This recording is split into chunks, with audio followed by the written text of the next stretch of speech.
The letter arrived on a Tuesday, carried by a rider so dust-covered he looked like something the desert had coughed up, and when Rose Archer read the 3 lines scrawled across the yellowed page, she sat down on the porch step and did not move for the better part of an hour.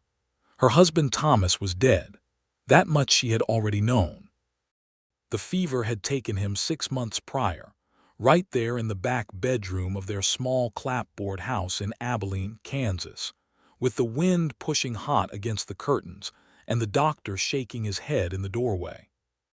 What she had not known, what she had never known, in all the 4 years of their marriage was what Thomas had done in the spring of 1872, 3 years before he ever laid eyes on her. The letter was not from a lawyer. It was not from a bank. It was from a man named Caleb Dunmore, who described himself as a former business associate of Thomas Archer, writing on behalf of a mutual acquaintance. The acquaintance in question was Jeremiah Blackwell of Harlan Creek, Texas. And the debt, the letter explained in plain, unemotional language, was considerable. Thomas had borrowed money from Jeremiah Blackwell in the spring of 1872, not a small amount. $450, which in those days could buy a man a good horse, a year's worth of supplies, and still leave enough for a decent piece of land. Thomas had needed it to keep his father's farm from being sold at auction. Jeremiah had given it freely, apparently, with no paper signed, no interest demanded, only a handshake and the word of one young man to another. Thomas had never repaid it. Rose folded the letter carefully along its original creases and tucked it into the pocket of her apron. She stood up from the porch step, smoothed her skirts, and looked out across the flat brown Kansas earth with the particular expression of a woman who has already made a decision and is simply waiting for the rest of her mind to catch up. She had $212 to her name. She had a horse named Clover who was getting on in years, but was still sound enough. She had the clothes on her back and the clothes in her one good trunk. She had a small silver brooch that had belonged to her mother, and she had, apparently, a debt that was not hers to owe but which she felt, with a certainty that lived somewhere below her collarbone, was hers to repay. She left Abilene on a Thursday morning in September of 1877. The journey from Abilene to Harlan Creek, Texas, was not a short one. Rose was 28 years old and not entirely without sense, so she did not try to ride it alone. She joined a merchant's wagon train heading south, paying for her passage with 3 days of cooking and 2 days of mending, which she considered a fair exchange. The merchant, a round-faced man named Gus Whitmore, thought she was foolish to be traveling to a place she had never been in order to repay a debt that bore her dead husband's name. He told her so twice, once outside of Wichita and once near the Red River crossing. "It is not your debt, Mrs. Archer," he said both times. "No," she agreed both times, "but it was his, and I am the only one left who can do anything about it." Gus Whitmore shook his head and offered her more coffee, and Rose accepted the coffee and kept her own counsel. She had not spent much time thinking about Jeremiah Blackwell as a man. She had thought about him as a figure, as the person to whom money was owed, as the other end of a promise Thomas had broken. She imagined someone older, perhaps, or harder. Someone who would have a ledger somewhere with the amount written down in careful columns, who had been waiting for settlement the way a patient creditor waits, without emotion, for the arithmetic to balance. She had not imagined what she found when she finally rode into Harlan Creek on a cool October afternoon, with the cottonwood leaves gone to gold along the creek bed, and the light coming in sideways and warm from the west. Harlan Creek was a small town in the hill country of central Texas, the kind of place that had grown up around a water source and a crossroads, and had never quite made up its mind whether it wanted to become something larger. There was a main street with a general store, a livery, a saloon, a small church painted white, and a handful of other establishments pressed up against each other like old friends sharing a bench. There was a land office and a post office sharing the same building. There was a smithy that smelled of coal and hot iron all the way to the edge of town. Rose asked for directions to Jeremiah Blackwell at the general store. The woman behind the counter, a tall, thin person with bright, intelligent eyes and a name tag that read Marjorie, looked at her with a curiosity that was not unkind. "You know Jeremiah?" Marjorie asked. "No," Rose said honestly. "I have never met him. But I have business with him." Marjorie gave her directions to a ranch about 4 miles north of town, up along the creek where the hills started to fold into one another and the cedar trees grew thick and fragrant. She also gave Rose a piece of unsolicited information, which Rose filed away carefully. "He is a good man," Marjorie said, with a plainness that suggested she had said this before and found it worth repeating. "Whatever your business is, you will find him fair." Rose thanked her, bought a small tin of crackers for the road, and turned Clover north along the creek. She found the ranch as the sun was dropping toward the hills. It was not a grand place, but it was solid and well kept, with the particular character of a property that had been built with intention and maintained with pride. The house was stone below and timber above, one story with a wide porch that faced south toward the creek. There were outbuildings, a barn, a small bunkhouse, a chicken coop, a smokehouse arranged with a kind of practical order that she recognized instinctively as the work of someone who thought carefully about how things ought to fit together. A man was working at the fence line closest to the barn when she came up the track. He had his back to her at first, and she could see only that he was tall and broad-shouldered, in a worn canvas coat the color of creek mud, with dark hair that curled slightly at the collar. He was repairing a section of fence with the focused efficiency of someone who has done the same task many times and finds a certain satisfaction in doing it correctly. He heard Clover's hooves on the dry ground and turned. Rose stopped. Later, she would not be able to explain exactly what happened in that moment, except that it was not what she had expected. She had expected a stranger. What she saw was a man of perhaps 32 or 33, with a face that was weathered and honest, with dark eyes that had lines at the corners from squinting into the sun and something else in them, something careful and a little sad, that she recognized the way you sometimes recognize a place you have never been but have somehow always known. He looked at her with an expression of simple, unguarded curiosity. "Can I help you?" he said. His voice was low and unhurried. It was the voice of a man who chose his words with care because he had learned, somewhere along the way, that words had weight. Rose sat straight on Clover's back and took a small breath. "My name is Rose Archer," she said. "My late husband was Thomas Archer. I believe you knew him some years ago." Something moved across Jeremiah Blackwell's face. Not quite grief, not quite surprise. Something more complex, like a cloud passing over still water, changing the surface without disturbing the depths. "I knew Thomas Archer," he said quietly. "I am sorry for whatever I am about to complicate," Rose said, because she had been raised to be direct, and because she was tired from weeks of travel and had very little patience left for preamble. "But I have come about a debt, $450 that Thomas borrowed from you in the spring of 1872. I am told he never repaid it." Jeremiah was quiet for a long moment. He set down the fence tool he had been holding, a wire stretcher, placing it with deliberate care on the fence post as if he needed a moment to consider the weight of what she had just said. "He did not," Jeremiah said at last. "I know," Rose said. "I only learned of it recently, after he passed." She reached into her coat and produced a folded envelope. "I have $212, which is every dollar I currently own. I am prepared to work off the remainder. I can cook, I can mend, I can keep accounts, and I am reasonable with a garden.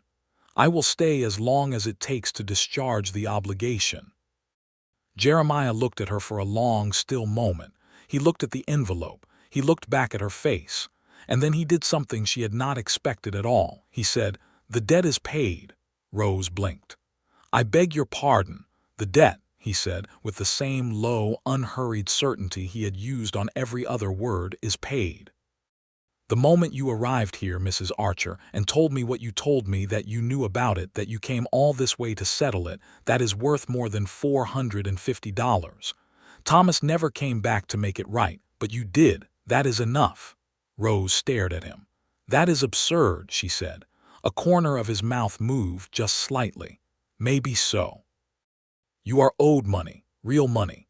I did not ride across 150 miles of Kansas and Texas so you could wave it away like it was nothing."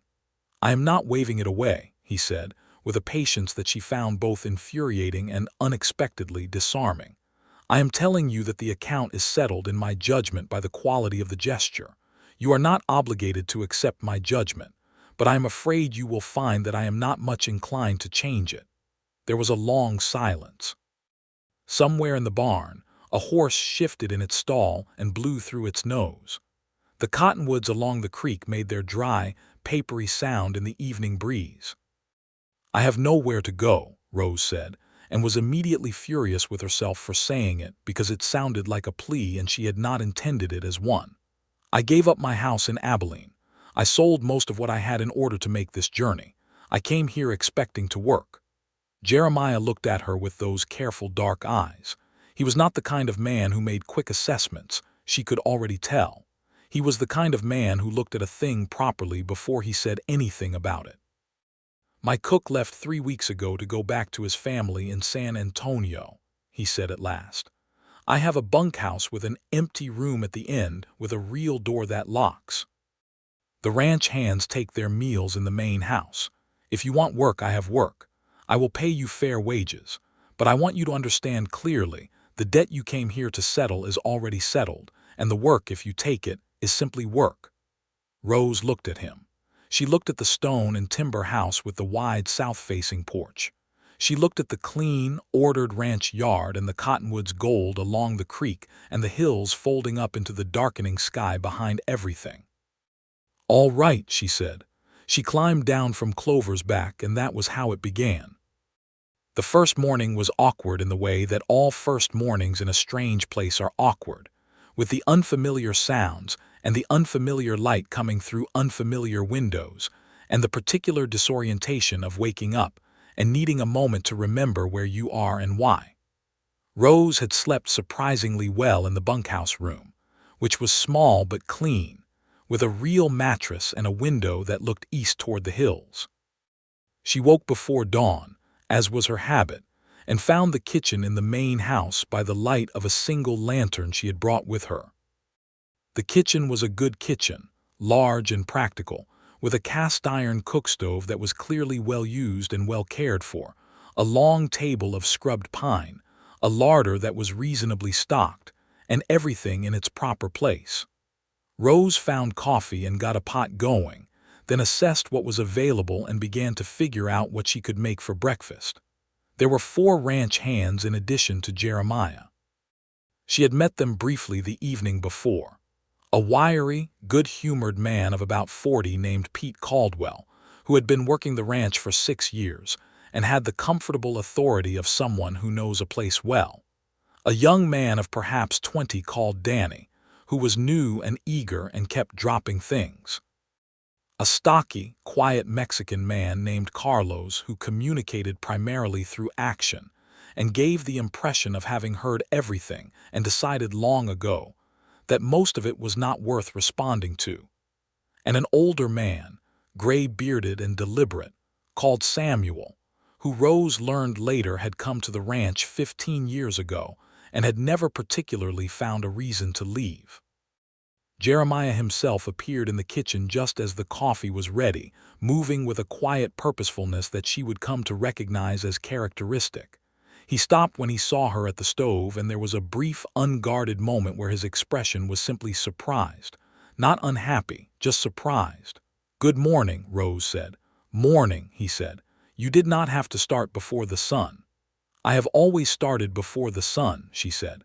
"Do you have eggs?" He pointed to a covered crock near the back door, and Rose went and found 14 eggs, which was exactly the right number. And she scrambled them with butter and dried herbs from a string hanging above the stove, and made biscuits from flour and lard, and served everything with strong coffee, and a jar of blackberry preserves she found at the back of the larder. Pete Caldwell ate 2 helpings and said, with great feeling, that she was the finest cook he had encountered since his mother's table in Tennessee. Danny knocked over his coffee cup and went red to the ears and apologized 3 times. Carlos ate everything on his plate without speaking, which Rose took as a compliment. Samuel looked at his biscuit as though trying to determine its intentions, then ate it with visible satisfaction. Jeremiah ate without particular fanfare, but he ate everything and refilled his coffee once and thanked her when the meal was done, and he said it in a way that was not perfunctory, that was actually heard. The days settled into a rhythm quickly, the way days do when there is work to be done and people who understand the dignity of work. Rose cooked 3 meals a day, kept the kitchen orderly, did the household washing on Mondays, mended where mending was needed, and kept the larder accounts. She was precise and efficient and had a quality that all good cooks share, which is the capacity to make people feel attended to without making them feel managed.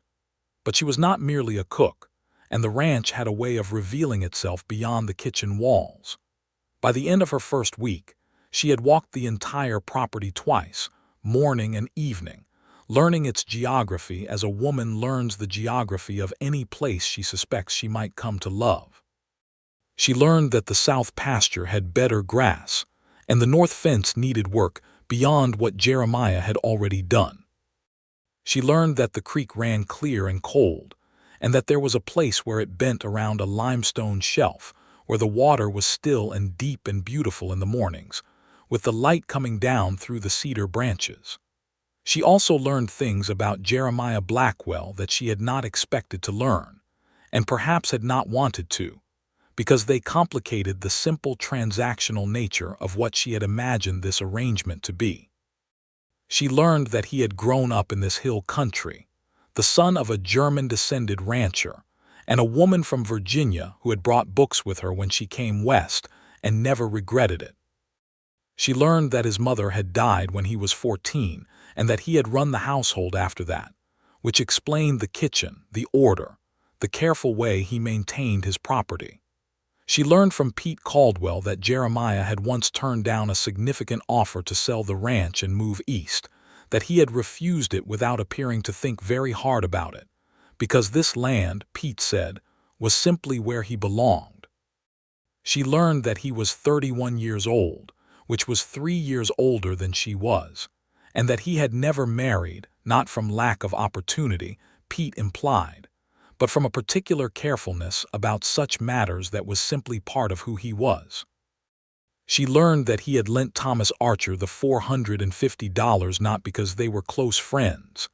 They had met briefly in Amarillo, apparently, 2 young men passing through the same town at the same time, but because Thomas had told him what the money was for, the farm, his father's land, and Jeremiah had thought that a man ought to be able to keep his father's land if a little help could make the difference. This last piece of information, which she gathered from a brief and careful conversation with Jeremiah himself one evening on the porch when the rest of the hands had gone to bed, and the stars were doing what Texas stars do in October, which is to fill the sky with an almost offensive density of light, this information did something complicated to her. "You did not know him well," she said. "You gave him nearly $500 and you barely knew him." "I knew what he needed it for," Jeremiah said. He was sitting in one of the 2 porch chairs with his long legs stretched out in front of him and a cup of coffee balanced on his knee. He looked at the hills in the darkness with an expression of simple ease. "That seemed like enough. Were you not afraid he would not repay you?" Jeremiah considered this. "I thought he would," he said. "For a few years I thought he would, then I stopped thinking about it much." "Did you need it, the money?" "Not the way he needed it," Jeremiah said. "At the time I had more than he did. It seemed wasteful to hold on to it when he had a real use for it." Rose was quiet for a moment. The creek made its small sound in the darkness below the porch. An owl called from the cedar grove twice and was answered by another farther away. "He kept the farm," she said. "His father's farm." He farmed it for 2 years and then sold it to pay for our first house in Abilene. Jeremiah did not say anything about that. He simply nodded slowly once, the way a man nods when he is absorbing information without judgment. I am sorry he never came back to settle it, Rose said. I know, Jeremiah said quietly. You have said so. You do not need to keep apologizing for him, Mrs. Archer. Rose, she said before she had decided to say it. He looked at her then, turned his face toward her in the darkness, and there was something in the way he looked at her, not assuming, not urgent, just open, just present, that she had to look away from, back at the stars. Rose, he said. It was just the one word, her name, said in his low, unhurried voice. But it landed differently than she expected, heavier and warmer, like a hand placed briefly on a shoulder. She went inside shortly after and lay in the bunkhouse room looking at the ceiling and told herself firmly that she was a widow who had come here on an errand, and that the errand was functionally complete, and that she should be thinking about where she would go next. Kansas City, perhaps, or Waco. Somewhere with work and board, and no particular complications. She told herself this very convincingly, and then fell asleep and dreamed of nothing she could remember in the morning. Only a warmth, a sense of being somewhere she was supposed to be. October deepened toward November, and the hills went to rust and amber, and the mornings had a bite in them that was not entirely unpleasant. Rose stayed, and did not think too hard about why she stayed, and the days continued to bring their small revelations. She found out from Samuel one afternoon, while they were both working near the garden, that the ranch had gone through a hard stretch 2 years prior, when a drought had taken most of the grazing grass, and 3 of the cattle had died, and Jeremiah had had to let 2 hands go and work the place with half the labor. He had done it without complaint, without self-pity, and had brought the ranch through. Samuel did not say this as though it were extraordinary. He said it as though it were simply what had happened, the way weather happened and seasons happened. But Rose heard the undercurrent of admiration in it and understood. She found out from Pete, one evening when she brought coffee out to the men working late on the north fence, that Jeremiah had once ridden 40 miles in one night to fetch a doctor for a neighbor's sick child, a family named Ortega who ran sheep on the next property over, and that the child had lived, and that the Ortegas had not been able to repay him for the doctor's fee either, and that Jeremiah had apparently found this arrangement perfectly satisfactory. She thought about this during the walk back to the house. She thought about a man who lent money to near strangers and rode through the night for neighbors' children, and considered both of these actions simply what a person did when a person was needed, and she felt something shift in her chest, a slow and irreversible movement like a door that has been shut for a long time and is now standing slightly open. It was not romantic, she told herself. It was respect. It was admiration for a kind of character that she had not expected to find in a ranch outside a small Texas town, and had found anyway. It was entirely rational, and had nothing to do with the way he looked in the early mornings when he came into the kitchen with the cold still on his coat, and his hair slightly disordered from the wind, and said good morning in that quiet way of his, that somehow managed to convey genuine pleasure at the existence of another morning. Entirely rational. She was making apple butter one Wednesday in early November when she cut her hand. It was a long, shallow cut across the heel of her palm, from a knife slipping on a peel, and it bled with the cheerful enthusiasm of cuts in that particular location. She pressed a cloth to it and was standing at the kitchen table assessing the situation when Jeremiah came in. "Let me see," he said immediately, crossing the kitchen with a directness that left no room for her usual instinct to say it was nothing. She held out her hand. He took it in both of his and looked at the cut with the focused, unemotional attention of someone who has dealt with injuries in practical settings. His hands were large and warm and very slightly rough, the hands of a man who worked with them daily, and the particular quality of his care careful, unhurried, not making her feel foolish about the cut or overly anxious about the blood, was somehow the most undoing part of the whole thing. He cleaned it and bound it with a clean strip of cloth from a supply he kept in the kitchen cabinet, handling the process with a competence that suggested he had done this for himself and others many times. "Keep it dry today," he said when it was done. "I have apple butter to finish," she said. "The apple butter will wait," he said, not unkindly, not as an order. Simply as a statement of fact that he apparently considered obvious. He looked up from her bandaged hand and found her looking at him, and they were suddenly close, closer than they had been, his hand still holding hers, and neither of them moved for a moment. The kitchen was warm with the smell of apples and cinnamon. The fire in the stove ticked and settled. "Thank you," Rose said. Her voice came out smaller than she intended. "You are welcome," Jeremiah said, equally quiet. He released her hand and stepped back and went to pour himself a cup of coffee, and looked out the window with the studied casualness of a man recovering his equilibrium. And Rose looked down at her bandaged hand, and breathed carefully and thought about apple butter with extraordinary concentration. That evening, after supper, Pete Caldwell played a harmonica on the porch with the loose, warm skill of someone who had been playing since childhood. Danny attempted to sing along and was gently discouraged by Carlos's expression. Samuel sat in his usual chair and smoked his pipe with the meditative air of a man at peace with the universe. The stars were enormous, and the creek sounded cold below the hill. Jeremiah sat beside Rose on the porch steps, not close but not distant either, the way two people sit who have accepted a proximity. "Tell me about Abilene," he said. She told him. She told him about the clapboard house and the dust in summer and the cattle drives coming through that turned the streets into a kind of organized chaos every spring.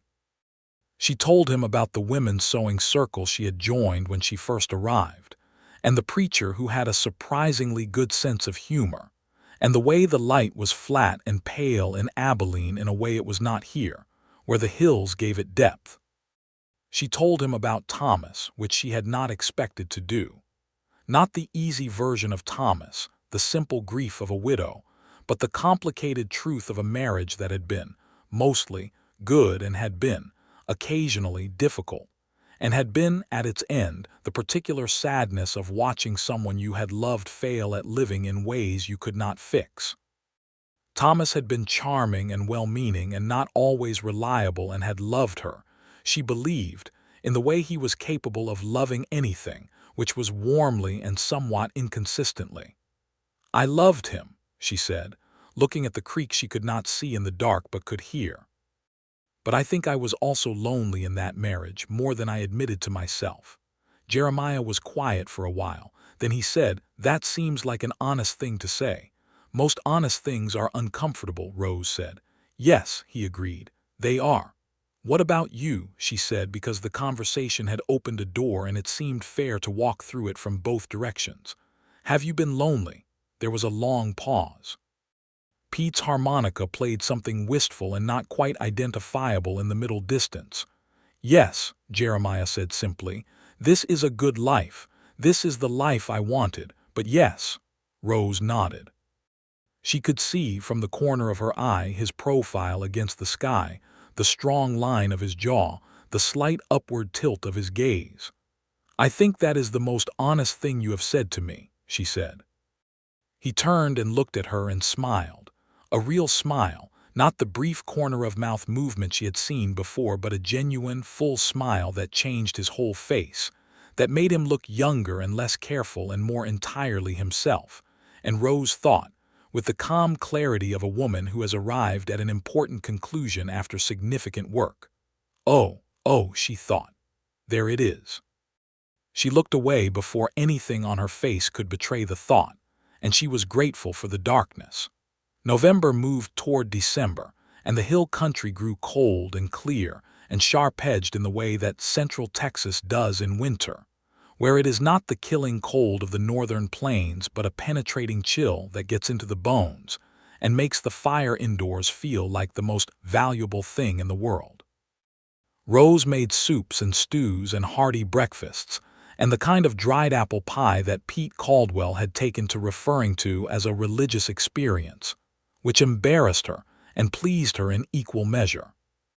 She and Jeremiah fell into conversation, the way people fall into rivers when the bank gives way suddenly, without a decision, without even precisely noticing the moment of transition. They talked in the evenings on the porch when the weather allowed, or at the kitchen table when it did not. They talked about the land and the cattle and the practicalities of running a ranch in a part of the country that was still finding its shape. They talked about books, because Rose had brought 3 with her in her trunk and Jeremiah had a shelf of them in the front room that he had clearly read and thought about. And they disagreed with perfect pleasure about George Eliot and agreed with unexpected intensity about the quality of Frederick Douglass's prose, which was one of the volumes on his shelf. She discovered that he was funny in the dry, understated way of a man who notices the absurdity in things and trusts you to find it too without having to point at it repeatedly. She made him laugh, properly, twice in the first week of November, and found to her own surprise that this felt like a significant accomplishment. She discovered that he was teaching himself Spanish from a grammar book that sat permanently on the corner of the kitchen table, because half the men he had ever worked with and trusted were Spanish-speaking, and he found it intolerable not to be able to speak to them fully in their own language. Carlos had been helping him with pronunciation, which was apparently a source of considerable private amusement to everyone on the ranch, including Carlos, who communicated this amusement solely through a particular quality of stillness. She discovered that on Sunday mornings he rode out alone into the hills and returned 3 hours later looking lighter, the way people look after they have set something down and been reminded that it is possible to set things down. She never asked where he went. She thought she understood. The difficulty was that she did not know what she was doing there anymore. She had come to repay a debt. The debt, in his estimation, was settled. She was being paid fair wages for honest work. But she was not thinking about money or labor when she lay in the bunkhouse room at night. She was thinking about a man who had given money to a stranger because it seemed wasteful not to, who rode 40 miles in the dark for a neighbor's child, who was teaching himself another language out of respect for the people who spoke it, who sat with her on the porch and listened to her talk about her life with the full weight of his attention. She was thinking about the way his voice said her name. She told herself, repeatedly and with diminishing success, that she was confusing gratitude with something else. That she was a newly widowed woman in a new place, and that her emotions were not entirely reliable guides.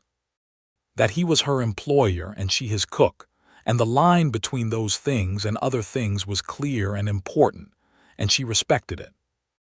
She told herself all of this with great conviction right up until the afternoon in early December when she was carrying a load of firewood from the stack near the barn and the ice on the step gave way beneath her, and she went down hard, the firewood scattering, her hand catching the porch post just barely enough to keep her from going down entirely. And Jeremiah was there in 3 strides from across the yard and had her by the arm before the last log hit the ground. "Are you hurt?" he said, his voice doing something she had not heard from it before, something that was not quite steady. "No," she said, "I am fine." And she was mostly, except that his hand was on her arm and his face was close to hers, checking, genuinely checking, with an urgency that was not merely neighborly concern, and she could see it in his eyes, what he was feeling, clear as the winter sky overhead. He was not good at hiding it. He was not trying to hide it. He was simply not a man who felt things and then pretended he did not. "You should have let me carry that," he said, still not fully steady. "I have carried firewood every winter of my adult life," she said, but gently. "I know," he said. "I know." His hand was still on her arm. He appeared to notice this and did not remove it. "Rose." "Yes," she said. He looked at her for a long moment in the cold December air with the smell of cedar smoke around them and the hills very clear and blue in the distance behind his shoulder, and his eyes had that quality she had seen since the beginning, careful and a little sad, except now she understood that the sadness had to do with carefulness, with wanting something too much to approach it carelessly. "I need to say something," he said.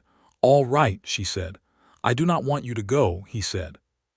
"Not because of the cooking or the work, which you do better than anyone I have ever had in this kitchen, and I will tell you that plainly, But because these past weeks have been, he paused, choosing, as he always chose with deliberate care, different. You are different, for me, I mean. The cold air was bright and still around them. Rose felt something in her chest that was not the absence of feeling but the absolute fullness of it, too full to rush. I am a widow, she said carefully. I came here in a very particular way, for a very particular reason, and I do not want you to feel any obligation. I do not feel obligation, he said, with a quiet directness that cut through the careful language without unkindness. I am not a man who confuses gratitude with other things or obligation with affection. I know the difference. He paused. Do you? Rose looked at him. At this man who had waited, who had been honest without pushing, who had offered work as work and conversation as conversation, and nothing beyond what she had indicated she was ready for, who had been patient with her caution in a way that was not calculation but simply respect. Yes, she said. I think I do know the difference. Something in his face shifted, something held and careful releasing into something else, something simpler and warmer. Then I would like to know, he said, whether you might consider staying, not for the debt that is already settled, not as the cook, though I hope you will keep cooking because the ranch morale depends on it, but here, with me. Rose took a breath of cold Texas air. You are asking me to court me, she said, because she believed in calling things what they were. Yes, he said. I am asking to court you if you are willing. She was quiet for a moment, but not an uncertain moment, a full one, the kind of moment that deserves its own space. I am willing, she said. He smiled, that real smile she had only seen twice before, the one that changed his whole face, and Rose felt the warmth of it cut through the December cold like sunlight through a gap in the clouds, and thought that she would spend a very long time trying to put into words what this morning had been and would almost certainly fail, and that it did not matter, because she would remember it down to the cold air and the spilled firewood and his hand on her arm. Courtship in Harlan Creek in the winter of 1877 looked like this. It looked like long evenings at the kitchen table with books and lamplight and conversations that went on longer than either of them intended. It looked like Saturday afternoons riding out along the creek together, not always talking, sometimes simply moving through the landscape side by side with the particular ease of people who have found that silence is not a problem between them. It looked like him helping her string a new line of shelves in the kitchen pantry on a cold afternoon while she explained the organizational logic she had devised, and he listened and added a small modification of his own that was, she admitted, an improvement. It looked like Pete Caldwell whistling cheerfully every time they appeared in the same room, and Danny dropping things with even greater frequency, and Carlos becoming, if possible, even more still in a way that nonetheless communicated unmistakable satisfaction. Samuel smoked his pipe and observed and said nothing, which Rose had come to understand was his version of loud approval. Marjorie at the general store beamed every time Rose came in for supplies, with a brightness that suggested she had possibly been waiting for this development. The town itself, in the small, tight-woven way of small towns, knew what was happening with the particular collective awareness of a community that pays attention to its own. Rose was regarded with the careful assessment that any town gives a newcomer, and the assessment, she felt, was fair and gradual and ultimately warm. She was invited to the Women's Sewing Circle in December, which she attended, and found women she recognized. Hardworking and observant and capable of both great generosity and great practicality, the kind of women the frontier produced and required. One evening in January, when the year had turned and the fire in the front room was built high against a cold north wind, Rose was reading at the kitchen table when Jeremiah came in from the last rounds of the night and sat down across from her and did not take a book or a coffee, simply sat for a moment with his hands on the table. She looked up. I want to tell you something, he said. All right, she said, folding the page. When you first rode up here, he said, and told me who you were and why you had come, I want you to know what I was thinking. Not what I said, what I was thinking. She waited. "I was thinking that Thomas Archer had been luckier than he knew," Jeremiah said quietly, "and that the debt he owed was probably the least of what he had left behind when he went." Rose was quiet for a moment. The fire settled. The wind pushed at the window. "That is a very kind thing to say," she said. "It is true," he said. "Which is different." She looked at him across the pine table in the lamplight and thought about all the ways a person arrives at a moment, the roads taken and not taken, the years spent in one life before another becomes possible, and found that she could not regret any of it exactly, because all of it had led here to this kitchen, to this man, to this particular winter evening that felt unmistakably like the beginning of the right thing. "Jeremiah," she said. He looked at her. "I am not waiting any more," she said. "I want you to know that. Whatever I was doing before, being careful, being sensible, waiting to be sure, I am sure. I have been sure for some time. I just wanted to say it plainly because I think you deserve plain speaking." He stood up from the table and crossed to her side of it and sat down beside her close, and took her hand carefully the way he had taken it when she cut it on the apple butter knife, except this time there was nothing to clean and bind, only the holding itself, his large, warm hand around hers. "I love you," he said. It came out simply and without performance, the way he said everything that mattered, as though the feeling and the words had always been the same size. Rose felt the words settle into her the way warmth settles into a cold room when the fire is finally built right. "I love you," she said. He leaned forward and kissed her gently, in the lamplight, with the wind at the windows and the fire at their backs, and it was not dramatic in any external way, but it was, she thought, the most complete thing she had experienced in years. A beginning that felt entirely like an arrival. They were married in March of 1878. The wedding was held at the White Church on the main street of Harlan Creek, because the preacher, a round-faced man named Reverend Hooper who had known Jeremiah since childhood, said the church was the proper place, and Jeremiah had agreed, and Rose had found she had no objections. The church was small, and the ceremony was simple, but Marjorie from the general store decorated the pews with dried wildflowers that she had been collecting for precisely this occasion since December, which made Rose feel watched over in a way she found unexpectedly moving. Pete Caldwell was best man, and gave a brief, heartfelt speech at the small supper afterward that managed to be both funny and genuinely affecting, and ended with a toast that left several people reaching for their handkerchiefs. Danny knocked over his glass of cider during the toast, recovered it with impressive speed, and looked at Rose with such genuine happiness for her that she nearly wept right there.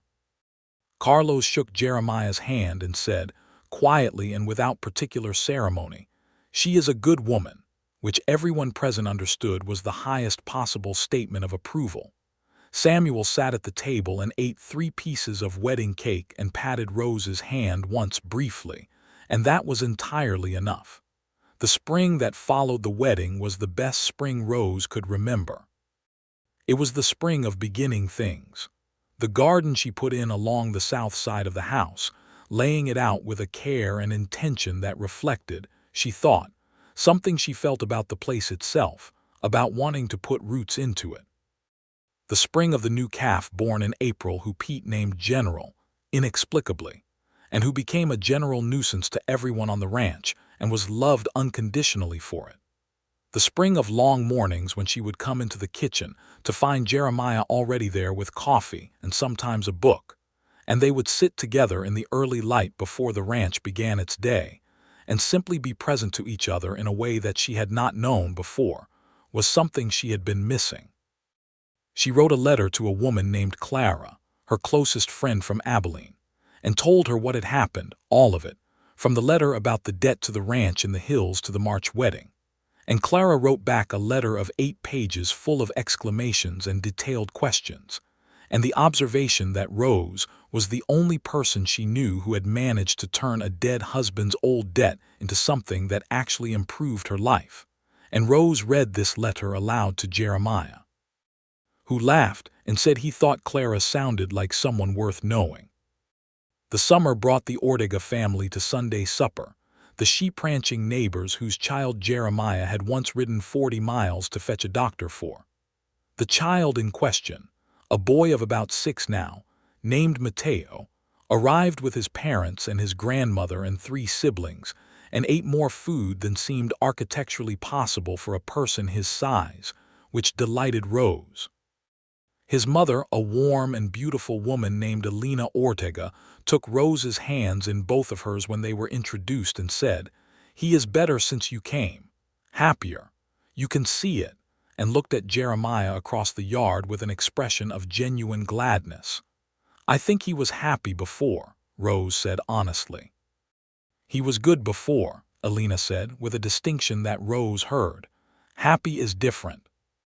Rose watched Jeremiah standing with Elena's husband and talking about cattle and water rights, and whether the coming season would bring rain, and she thought about the difference between good and happy, and thought that Elena was right, that you could be good and manage and maintain, and keep everything running and still carry a quietness inside you that was not peace but its absence. And she thought that she probably knew that from her own experience and recognized it in him, and that this was, possibly, part of why they understood each other. In the fall of 1878, Rose became pregnant, which she discovered on a cool September morning and sat with for an entire day before telling Jeremiah, not from hesitation, but from wanting to have the knowledge to herself for a little while, to turn it over in her mind like something found and precious before sharing it. She told him in the evening on the porch, where things had a way of being said. Jeremiah's expression when she told him was one of the things she would keep for the rest of her life, a private treasure. He did not shout or make a grand gesture. He was very still for a moment, and then he looked at her with such open, unguarded joy that it was almost difficult to look at directly, the way it is sometimes difficult to look directly at the sun. He took her face in his hands, carefully, the way he handled everything that mattered, and he kissed her forehead and her cheeks and finally her mouth, and then he held her with his chin resting on the top of her head, and neither of them spoke for a long time while the stars came out over the creek. "A child," he said finally quietly, as though testing the word for weight. "A child," she confirmed. "Are you well?" "Perfectly well," she said. "And will continue to be, so please do not begin hovering." He laughed softly. "I will hover exactly as much as I find necessary." "Which will be too much," she said. "Probably," he agreed. He kept his word, which is to say that he was attentive in a way that was occasionally maddening and always, underneath the mild exasperation, deeply comforting. He appeared at the kitchen door carrying things she had not asked him to carry. He appeared in the garden to do the heavier digging.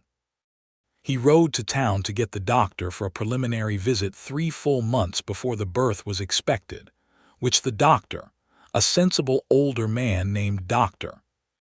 Haverhill, told him was not medically necessary but showed excellent character. Marjorie at the general store presented Rose with a handmade quilt in November, worked in blues and creams, which she said had been made by the women of the sewing circle over the previous 2 months, with considerable input from everyone about the pattern and considerable disagreement about the colors, all of which had been resolved through a vote that Marjorie clearly felt had gone correctly. Rose looked at the quilt and looked at the group of women around her, and thought about the strange geography of a life, how you can travel 150 miles to discharge an obligation you never owed and end up somewhere that feels, in every essential way, like home. Their son was born in April of 1879. It was a long labor and not an entirely easy one, but Dr. Haverhill was calm and competent, and Jeremiah sat outside the bedroom door for 6 hours, without moving except to get coffee that he did not drink, and to stand up and pace the length of the hallway 3 times before sitting down again. Pete and Danny and Carlos and Samuel were in the kitchen, Pete making coffee that no one wanted, Danny sitting at the table with his hat in his hands, Carlos and Samuel playing cards with an air of studied normality that convinced no one. When the baby's cry came, Jeremiah stood up and pressed his hand flat against the door for a moment with his eyes closed, And then Dr. Haverhill opened the door and told him his wife and son were well. And Jeremiah went inside and stood by the bed where Rose lay tired and radiant with the baby in her arms, and looked at them both with an expression that was beyond the ordinary vocabulary of emotion. "Hello," Rose said, with the particularity that exhaustion sometimes produces. "I am all right. We are both all right. Come here." He came and sat on the edge of the bed, and she put the baby into his arms with the confidence of a woman who trusts the man receiving them entirely. And Jeremiah held his son with the careful, wondering attention he gave everything that mattered. And the baby, who was red and cross and had dark hair and an expression of profound objection to the entire situation, was held with such steadiness that he gradually, incrementally, stopped objecting and simply looked up. They named him William Thomas Blackwell, the second name for Thomas Archer, because Rose believed in honoring complicated things honestly, and Jeremiah agreed without hesitation, which she loved him for. William was, in the early months, the kind of baby who treated sleep as a philosophical position rather than a physical state, which meant that the ranch ran on less rest than usual and more coffee. And Pete Caldwell took to walking the baby in the evenings with the professional calm of a man who had clearly done this before in some past life. He never disclosed. Carlos fashioned a small cradle rocking frame that could be operated with one foot, which was a feat of practical engineering that Rose considered genuinely genius. Samuel simply came into the kitchen in the mornings, looked at the baby in Rose's arms and the state of the household and Jeremiah's sleep-deprived but thoroughly happy face, and went about making breakfast himself without being asked, which was possibly the most moving thing Rose had ever witnessed. The ranch through the years of William's early childhood was a place of particular abundance, not only material abundance, though the ranch did well in those years with good cattle prices and a string of adequate rainfall, but the kind of abundance that comes from a household where people genuinely attend to each other. Jeremiah expanded the south pasture in the summer of 1880. Rose put in a proper kitchen garden with raised beds and a cold frame and grew vegetables with a precision and care that she had brought from Kansas, and that did better here in the hill country soil than she had expected. She also began, in the quiet time of the evenings, to teach herself accounting from a book Jeremiah had, and found that she had a natural aptitude for it, and that keeping the ranch accounts was both satisfying and useful, which Jeremiah made no pretense of not appreciating greatly. William learned to walk in the fall of 1880 with the determined and slightly aggressive approach to locomotion that characterized everything he did, crossing the kitchen in one triumphant straight line before sitting down hard and regarding the floor with an expression of pure assessment, deciding whether it was worth another attempt. It was. He was on his feet within the week, moving through the world with the particular confidence of a child who has learned, in the ordinary language of a good early life, that the ground will hold him. He was a beautiful child, with Jeremiah's dark eyes and Rose's straight nose and his own entirely individual quality of attention, which he brought to everything from a line of ants crossing the porch to the sound of the creek, to the movement of horses in the pasture. That deep, patient noticing that made people feel, even when he was small, that they had been properly seen. In the winter of 1880, Rose received a letter from Clara, her friend in Abilene, that contained a piece of news she had not expected and did not know quite what to do with. Thomas's parents had died the previous year, both within months of each other, and the old farm, the farm Thomas's father had almost lost, the farm that Jeremiah's money had saved, had been left to no one in particular, and had been bought by a family named Hensley who were farming it now.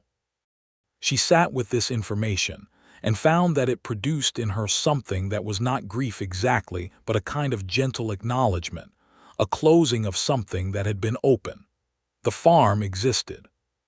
It had been saved and had passed through Thomas's hands and now was held by strangers who were making it theirs, and somehow that seemed right, seemed like the thing had run its proper course. She told Jeremiah that evening. "Does it trouble you?" he asked. "No," she said, and was surprised to find it true. "It feels finished, like a story that got to end." He nodded. He understood about stories getting to end. "I think Thomas would be glad," she said carefully, "that his debt was paid, in the way it was paid."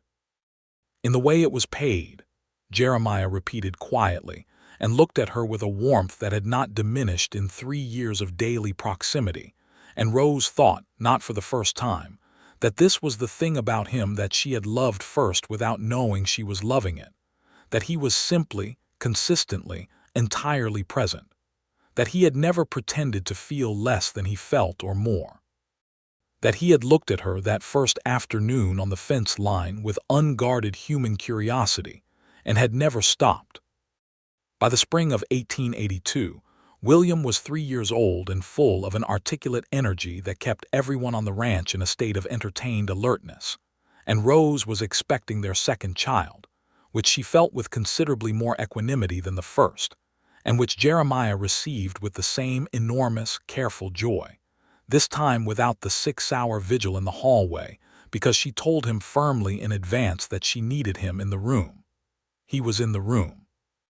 Their daughter was born in October of 1882, healthy and loud, with Rose's reddish-brown hair and Jeremiah's dark eyes, and an expression of acute awareness from the first hours of her life that made Dr.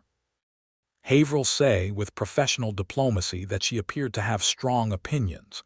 Rose laughed and Jeremiah smiled, and William, admitted to the room briefly to meet his sister, regarded her with the same long, assessing attention he gave everything new. "She is small," William said. "She will grow," Rose said. "Will she be able to keep up with me?" "Eventually," Jeremiah said, "she will likely overtake you." William appeared to consider this possibility with genuine respect. They named her Margaret, after Jeremiah's mother, which was Rose's idea, offered quietly one evening before the birth. Jeremiah had been very still for a moment when she suggested it, and then had looked at her with an expression so full and unguarded that she had to press her hand briefly over her own heart. "Yes," he had said, "please." Margaret turned out to be, in the first months, exactly what Dr. Haverhill had predicted: strongly opinionated, clearly aware, and in possession of a cry that Pete Caldwell described with admiration as architectural.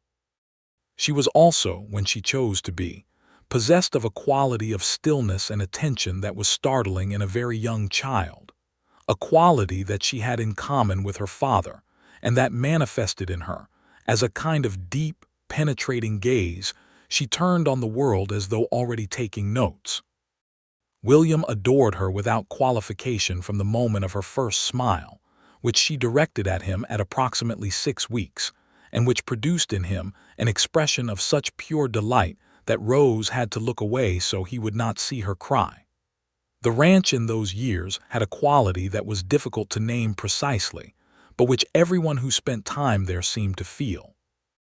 The Ortega family came to Sunday supper regularly through the years, and Alina Ortega and Rose had developed a deep and practical friendship, the kind built on shared work and shared honesty.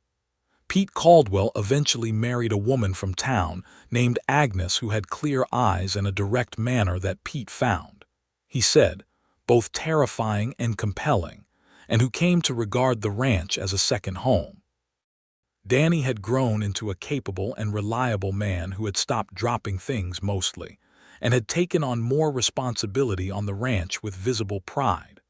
Carlos continued to be Carlos, which was to say essential and largely content. Samuel continued to sit in his chair on the porch and smoke his pipe and observe the world with the benign detachment of a man who has decided, definitively, that it is doing about as well as can be expected. Marjorie at the general store told Rose one afternoon over the counter that the whole town had felt different since she had come, which Rose deflected immediately and Marjorie deflected back. "I mean it," Marjorie said. "He was good before. You heard that already. But good and happy, as I believe you have also heard, are different things." "You have all been saying that since the beginning," Rose said. "Because it is true," Marjorie said, with the serenity of a woman who sees clearly and has long since stopped needing people to agree with her about it. Rose rode home from town in the late afternoon of a September day in 1884, with the sun going warm and low over the hills and the creek below the road running clear and quick after the late summer rains, and William riding his own small horse beside her with the straight-backed seriousness of a 5-year-old who has recently learned that riding is a serious matter and intends to be taken seriously at it, and Margaret asleep against her shoulder in the carrier Alina had shown her how to make. Warm and solid and smelling of milk and cedar. She came up the track to the ranch and found Jeremiah at the fence line as she had found him the very first afternoon, though everything was different now and the same. The familiar shape of him in his canvas coat with his back to her, and the last light in the cottonwoods along the creek, and the particular quality of the air in the hill country in September that was like nothing else anywhere. He turned at the sound of the horses, and he looked at her on Clover, who was old now and slow but still sound, at William small and upright beside her, at Margaret's sleeping weight against her shoulder, and his face did the thing it always did, that open, full thing that was beyond ordinary description, and Rose thought, This is what $450 bought. This whole life, these 2 children, this man, these hills, this evening. It was, she thought, the most extraordinary return on a debt that had never been hers to owe.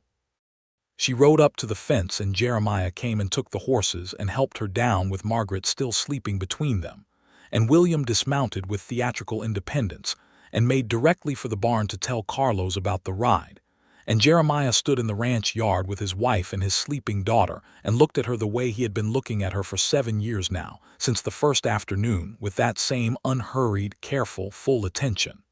"Good trip," he said. "Very good," she said. "Marjorie says you are happy," he smiled. "Marjorie is an observant woman." "She is," Rose agreed. "I have always respected that about her." He put his arm around her carefully with the baby between them, and they stood in the September evening with the creek sounding below and the stars beginning to appear above the hills, one by one the way they always did, and the sounds of the ranch coming from all directions, Pete's voice, Samuel's pipe smoke drifting from the porch, the horses in the barn. "Jeremiah," she said. He said, "I want you to know something." "All right." "When I rode up here the first time," she said, "I was coming to settle a debt. I thought it was about money, about what was owed and what was right in the arithmetic of obligation." She paused. "I did not know what I was coming to. I had no idea."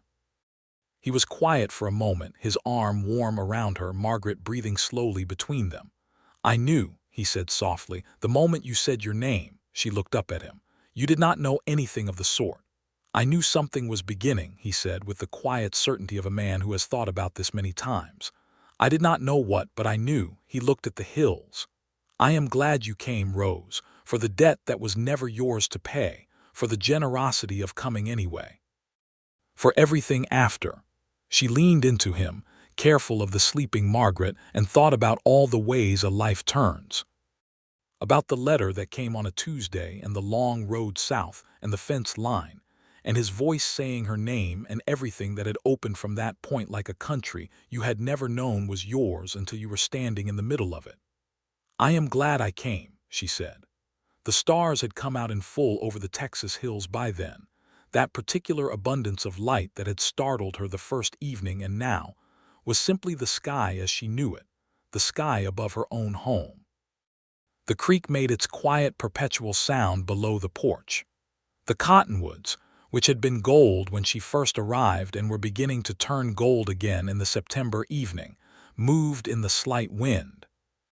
William appeared in the barn doorway and shouted that Carlos had said supper was almost ready, which meant he had been pestering Carlos about supper for the past several minutes, and Carlos had issued this intelligence primarily to end the conversation. "Coming," Rose called. She shifted Margaret to her other shoulder and felt the baby stir and resettle without waking, and Jeremiah's hand found hers as they walked toward the house with the light warm in the windows and the smell of wood smoke and cooking coming through the evening air, and she thought that this was the closed circle of it, the completed thing. She had come to return a favor her husband had owed. He had said the debt was paid the moment she arrived. What neither of them had known, on that first October afternoon with the cottonwoods gold along the creek, and the fence tool set carefully on the post, and the careful unhurried voice saying her name for the first time, was that what was actually being opened between them was not a closed account, but an entire life, all its rooms and seasons, its mornings and arguments and deep agreements, its children and gardens and Sunday rides and long evenings on the porch with the stars overhead. The debt had been paid, he had said. He had been right, and he had been entirely wrong about what would follow. He had thought it was an ending, that afternoon, a graceful closing of an old obligation with a gesture he admired. It was the beginning of everything.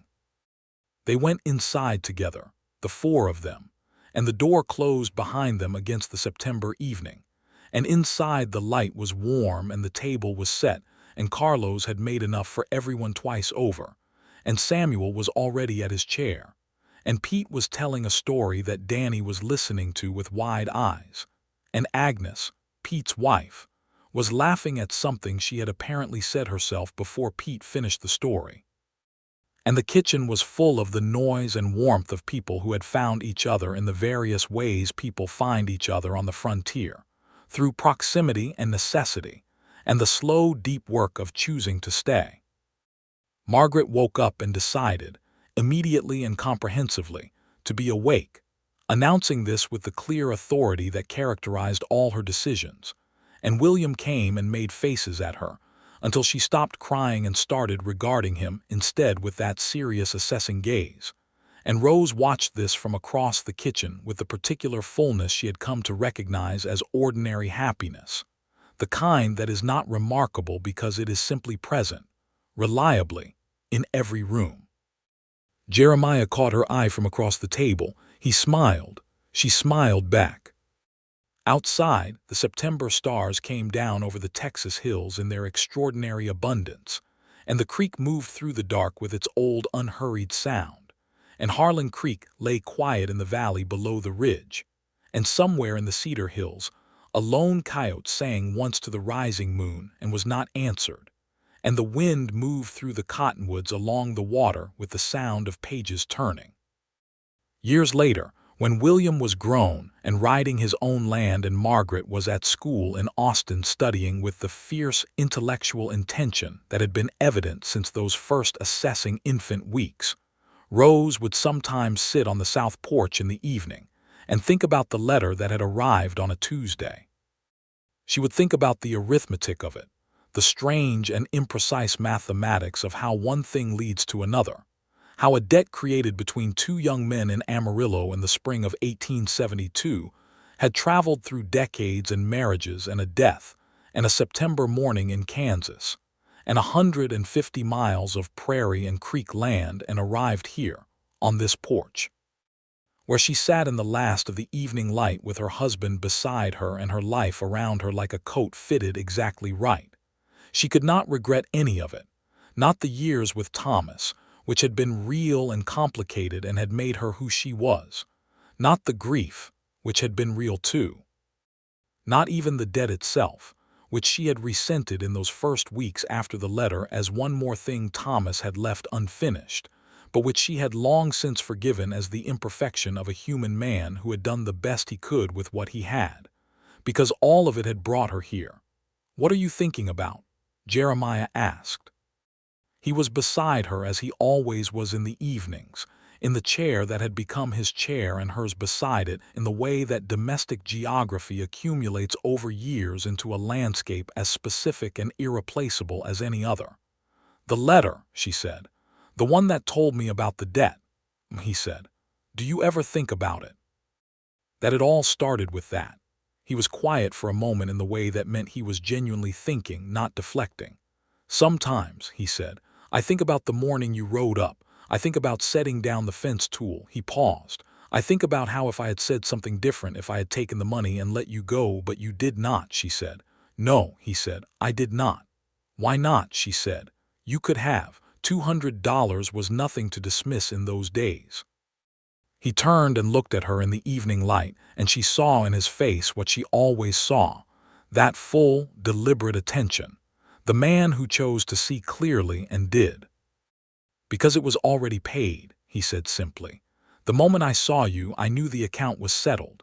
Whatever Thomas had owed, whatever the years had held, the fact that you had come at all, that you had chosen the honest and difficult thing when you could have done nothing, that you had ridden 150 miles to make right what was never your wrong, that was worth more than any amount of money."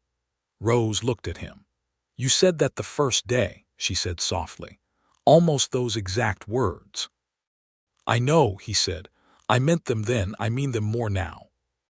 She reached across and took his hand, the hand that was familiar to her now in all its geography, the calluses and the particular warmth and the steadiness that was not rigidity but rootedness, the hand of a man who worked his land and held his family and was honest about what he felt. "I love you," she said. "I love you," he said. The evening settled around them, the hills going to shadow, and the first stars appearing above the cedar ridge and the creek below the house moving in the dark with its old and patient sound. And the ranch was quiet with the quiet of a place where everything is in its right order.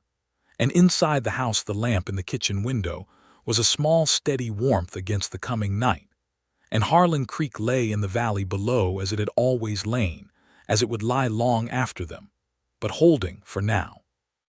This particular evening, these particular people, this particular love that had arrived, unexpectedly and entirely, on an October afternoon in 1877, when a woman rode up a track in the Texas hills, on an old horse named Clover, to return a favor owed by her late husband, and a man set down his fence tool and turned around, and everything began.